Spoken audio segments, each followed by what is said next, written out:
pressman, here's some news. You can print it if you choose, just to prove the times have changed a lot.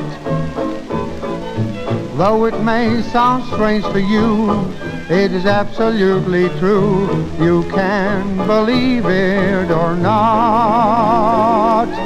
Since making whoopee became all the rage, it's even got to the old bird cage. My canary has circles under his eyes. I thought he'd never do anything wrong. Now he does snake hips the whole day long.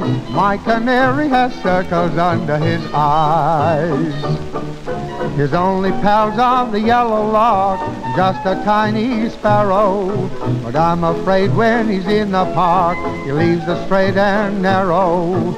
I've raised this bird in a manner so strict, yet I've a feeling I'm being tricked, 'cause my canary has circles under his eyes.